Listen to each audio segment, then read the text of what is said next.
नमस्कार, मी ॲस्ट्रोस्मिता गिरी.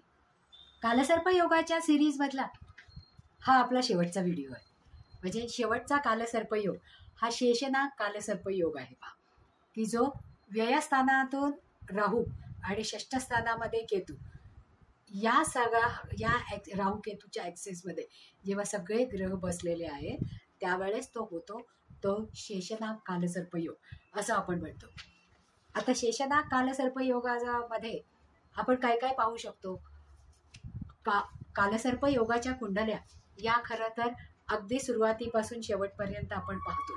म्हणजे पहिल्या कालसर्प योगापासून ते आता शेषनाग कालसर्प योगापर्यंत, म्हणजे लग्नातल्या राहूपासून व्ययातल्या राहूपर्यंत आपण आपल्या कुंडलीतली 12ही घरं फिरलो आणि त्यामुळे तो राहू राहू केतू आपल्याला कोणत्या कोणत्या संघर्षांना तोंड द्यावं लागेल हे त्यांनी दाखवलं. पण त्या संघर्षावर मात करून आपण जास्तीत जास्त सक्सेस मिळवू शकतो हे याच कालसर्प योगाने दाखवलेलं आहे पहा. आता जेव्हा व्ययस्थानामध्ये म्हणजे 12व्या स्थानामध्ये राहू असतो त्यावेळेस 12व्या स्थानाची कारकत्व काय काय आहे की परदेश गमन, त्रास होणं, खर्च होणं, आजारपण येणं किंवा या गोष्टींमुळे आपल्याला जास्तीत जास्त त्रास होणं आणि हॉस्पिटलायझेशन हे सगळं व्ययस्थानावरनं पाहतो पहा. आणि व्ययस्थानामध्ये जेव्हा राहू हा एकटा बसलेला असतो तेव्हा तो छत्रयोग देणारच. आणि मग ते छत्रयोग देताना त्याच्याबरोबर आलेल्या सगळ्या ग्रहांमुळे त्यांनी काय काय त्रास दिला किंवा या कुंडलीमध्ये हा योग असणाऱ्या लोकांना कोणत्या कोणत्या गोष्टींना सामोरं जावं लागतं याचा आपण आता विचार करणार आहोत. यासाठी संघर्ष तर हा असतो. आजारपण किंवा हॉस्पिटलायझेशन ते पण आहे. तो आजार लक्षात न आल्या कारणामुळे जास्तीत जास्त संकटांना आणि त्रासाला सामोरं जावं लागून रोगाने शरीर जर्जर होणं. कारण षष्ठामध्ये रोग, रिपू, शत्रू आणि कर्ज हे दिलेलं आहे. हे कारकत्व आहे.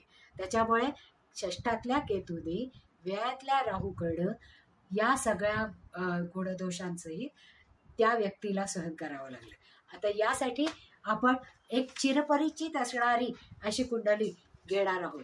ही कुंडली शेषनाग योग कालसर्प योगाची कुंडली पंडित जवाहरलाल नेहरूंची आहे पहा. पंडित जवाहरलाल नेहरू हे भारताचे पहिले पंतप्रधान होते पहा. आणि त्यांनी आपल्या देशाचं परदेशामध्ये नाव तर जास्तीत जास्त उंचावलं. परदेशामध्ये त्यांनी शिक्षणही घेतलं आणि परदेश नीती त्यांची जास्तीत जास्त चांगली होती. मग या पंडित नेहरूजींना काय काय सहन करावं लागलं हे आपण त्यांच्या कुंडलीवरनं पाहूया. कारण व्ययस्थानामध्ये राहू मिथुनेचा राहू आहे, म्हणजे हा उच्चीचा राहू आहे पहा.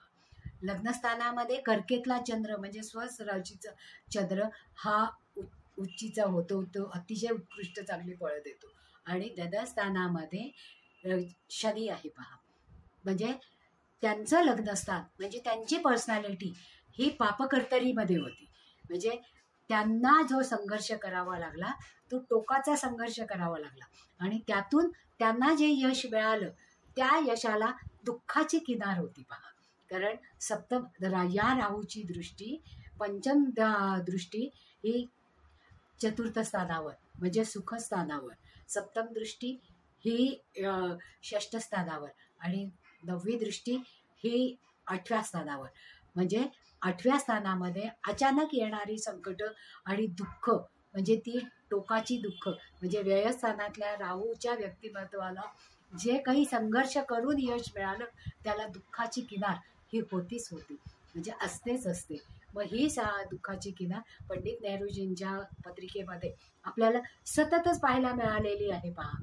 सुखस्थानामध्ये बुध आणि शुक्र आहे त्यांच्या, म्हणजे सुख हे भरभरून होतं पण ते उपभोगता आलं नाही. कारण सप्तमाचा स्वामी हा अष्टम भावामध्ये म्हणजे कुटुंबस्थानामध्ये पडला पहा, की ज्याच्यामुळे त्यांना दीर्घकाळाचं दुःख मिळालं. कारण त्यांचा जीवनसाथी हा लवकर त्यांना सोडून गेला. त्यामुळे त्या दुःखाची किनार ही सतत त्यांना बोचत राहिलेलीच आहे. त्याचप्रमाणे पंचम स्थानामध्ये दृष्टी असल्यामुळे तिथे पंचम स्थान हे त्यांचं दैदिप्यमान होतंच. म्हणजे त्यांना जी कन्या संतती झाली तिने त्यांची कीर्ती वाढवलीच. म्हणजे उंचीवर नेणारी कीर्ती करणारी संतती त्यांचं झाली आणि त्या संततींनी त्यांचं नाव तर पुढे नेलंच, पण षष्टातल्या गुरु आणि केतूमुळे धोका मिळाला. म्हणजे कर्तृत्व त्यांनी दाखवलं, संघर्ष केला, त्या संघर्षामधून त्यांना कितीतरी उच्च प्रतीचं यश मिळालं. परदेश नीती ही त्यांची उत्कृष्ट राहिली, पण परदेशातल्या म्हणजे जवळच्या देशाला हिंदी चीनी बाई बाई असं म्हणून त्यांनी चीनवर जो अंधविश्वास टाकला, त्या अंधविश्वासाने त्यांचा घात केला. म्हणजे मैत्रीमध्ये त्यांच्या पाठीत तो खंजीर खुपसला गेला आणि या मैत्रीमध्ये झालेल्या धोक्यामुळे त्यांना जो धक्का बसला त्या धक्क्यातून ते सावरू शकले नाही. म्हणजे अचानक आलेल्या आजारपणामुळे विश्वासघाताचं दुःख सहन करू न शकल्यामुळे ते आजारी पडले आणि त्याच्यामध्येच त्यांचा मृत्यू झाला. पहा, म्हणजे देशासाठी व्ययस्थानातल्या राहूनही त्यांना बऱ्याच वेळा तुरुंगवास सहन करावा लागला. त्याचप्रमाणे पत्नीचा विरह आणि चीनसारख्या मित्र म्हणवणाऱ्या मित्राकडून मिळालेला धक्का ते सहन करू शकले नाही.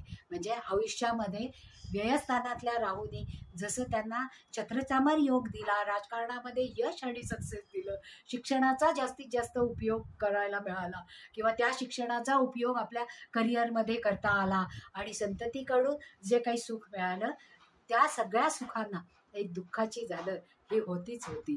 त्यामुळे अष्टमातून मिळालेलं हे दुःख त्यांना सतत आणि सातत्याने झेलावं लागलं आणि यासारखी कुंडली आपल्याला पुन्हा पुन्हा पाहता येते. पहा की ज्यांनी जेवढं उच्चीचं सक्सेस मिळवलं तेवढाच उच्चीचा त्रास त्यांना सहन करावा लागला. म्हणजे केतूनी तेवढ्याच त्यांना शत्रूकडून त्रास मिळवून दिला.